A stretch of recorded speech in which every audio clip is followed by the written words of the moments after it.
3 people face charges after a man dies from an overdose on homemade synthetic drugs. Police say they arrested a man earlier today who was running out of a home carrying a trash can with a meth lab inside. We'll tell you what led them to this house coming up. Coming up, we'll take you inside a Lexington home with extensive water damage due to frozen pipes. Tracking, alerting, protecting.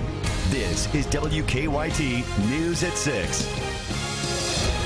Good evening to you, and thanks for being here with us. Investigators call it an example of how dangerous synthetic drugs can be.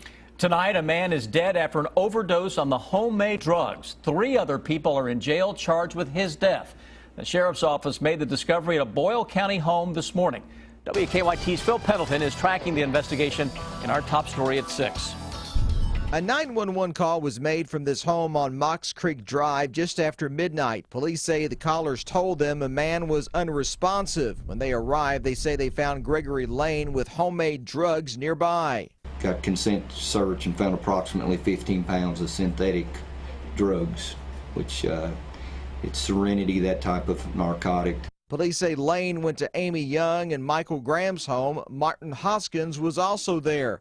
All 3 are charged with reckless homicide in Lane's death. We don't know if anyone else has been to that residence to purchase this drug, but we think it could have lethal or very harmful effects upon anyone if they ingest it. So Sheriff Marty Elliott is sending a warning. If some of this product is already out, these people could potentially have fatal results. We looked into court records and we discovered that Amy L. Young has faced drug offenses before, at least twice in the last 4 years, charges ranging from drug trafficking to possession of drug paraphernalia. Police suspect Young and Graham were making and selling the drug.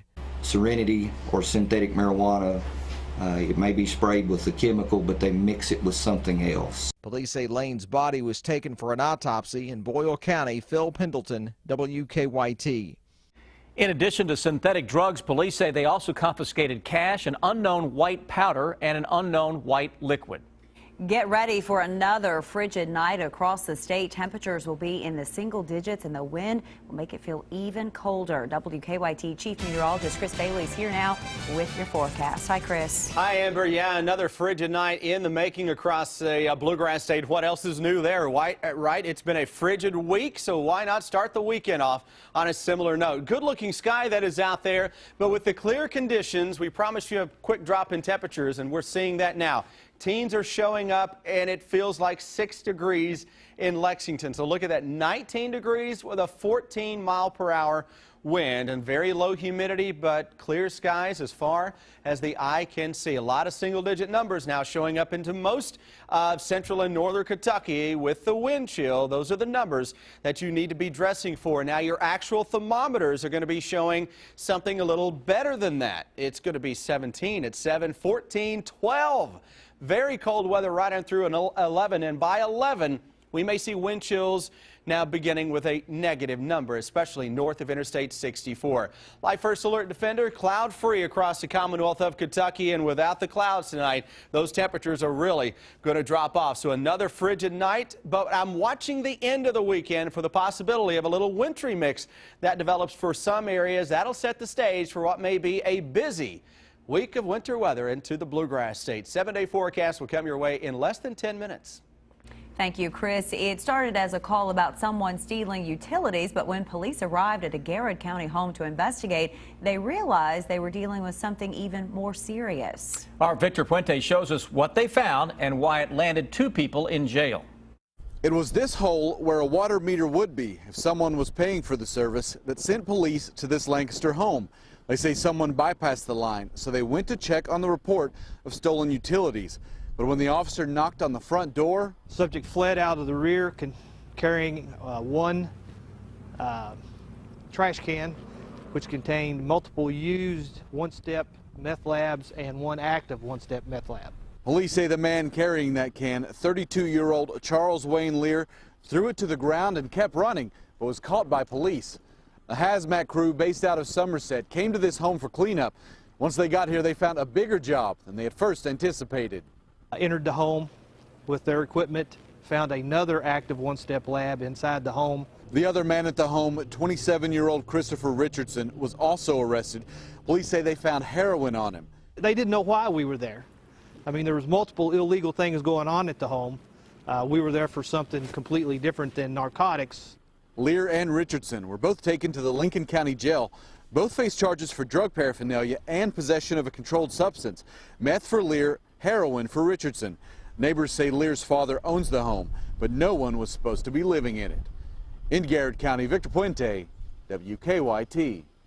Charles Lear is also charged with making meth, tampering with physical evidence, and fleeing or evading police. A man answered to charges today that he killed 4 of his friends in a drunk driving crash.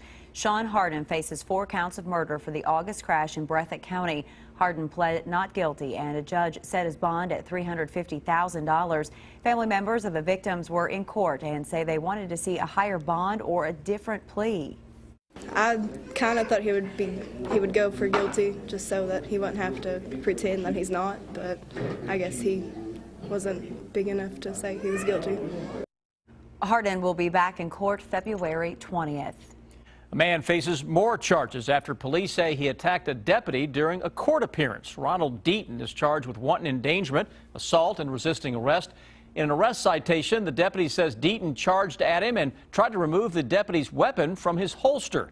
It took the deputy and 2 other people to finally subdue him. The deputy says he suffered cuts to his knee and elbow in the scuffle.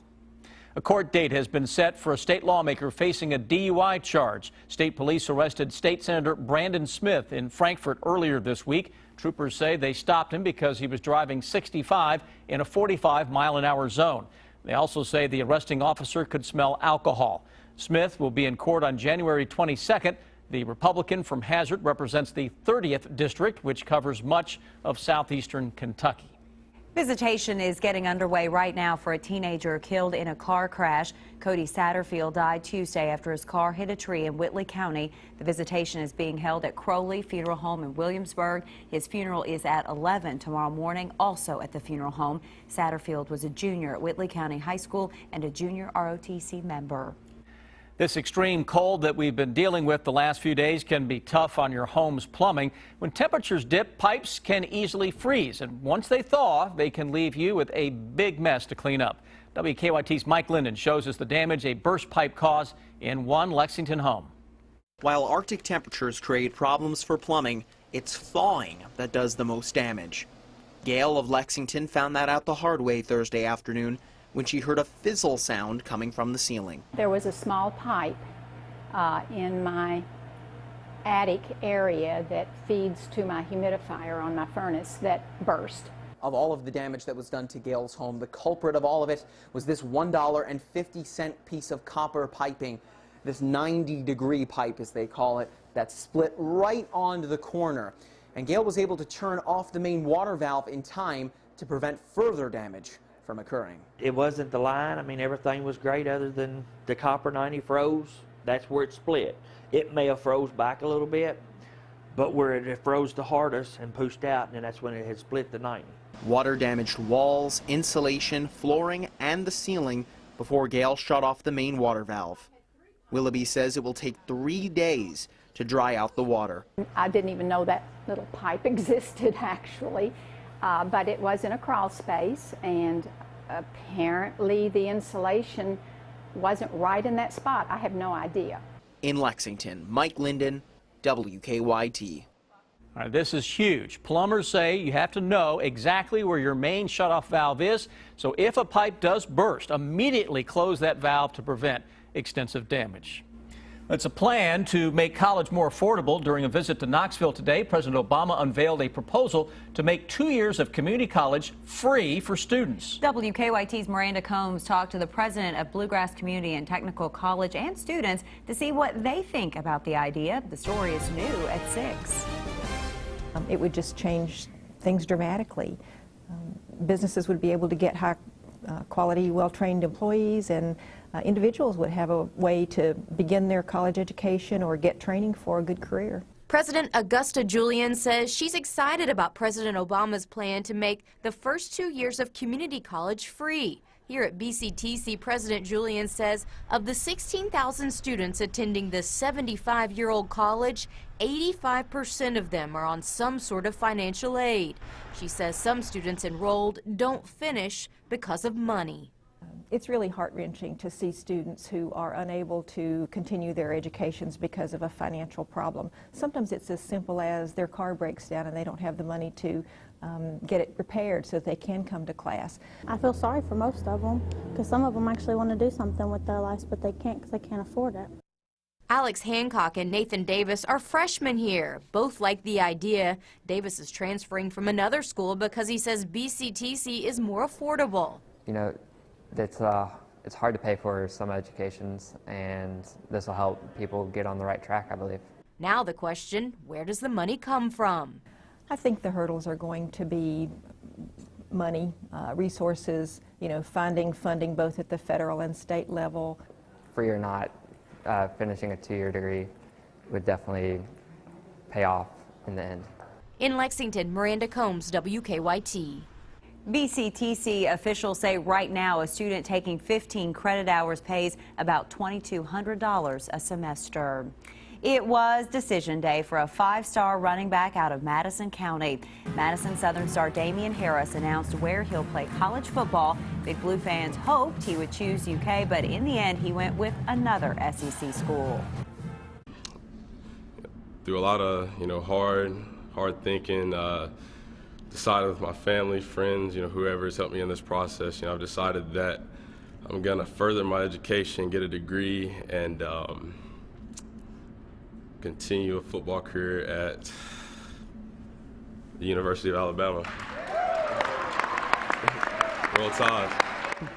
In addition to UK, Harris also had Ohio State on his list. Harris said he was going back and forth between Kentucky and Alabama, but his official visit to Tuscaloosa sealed the deal for him. A traffic alert will tell you about closures on a major Lexington road this weekend. And last year was a big year for the National Corvette Museum. The record it broke. This will affect a lot of drivers. A traffic alert. The state is rescheduling work along New Circle Road between Versailles and Leestown Road because of the cold weather. The left lane of the outer loop will now be closed from 7 p.m. Saturday to 5 a.m. Sunday. The left lane of the inner loop will be closed from 7 p.m. Sunday to 5 a.m. Monday. The entire road will be closed both nights for 30-minute intervals. Again, this is on New Circle beginning at 10 p.m. The state is asking drivers to avoid that area if they can. It's all part of the project to widen New Circle Road. Well, 2014 was a record-breaking year for the National Corvette Museum. More than 251,000 people visited the museum in Bowling Green last year. The previous record, 200,900 in 1999. A sinkhole, you remember, opened up inside the museum last February, swallowing 8 rare Corvettes. Officials think the sinkhole, combined with the museum's 20th anniversary and the grand opening of a new motorsports park, helped bring in a lot more visitors. Several organizations teamed up today to show police officers they are appreciated. The event was held at Clays Mill Road Baptist Church this afternoon. There was coffee, hot chocolate, and snacks for the officers. The event included a ceremony featuring an honor guard and speakers who discussed ways to thank police for their service. This is just a chance to say, wow, we recognize what you do and we appreciate and are thankful for it. And so let's just take it today to do that, but maybe not just today, every day.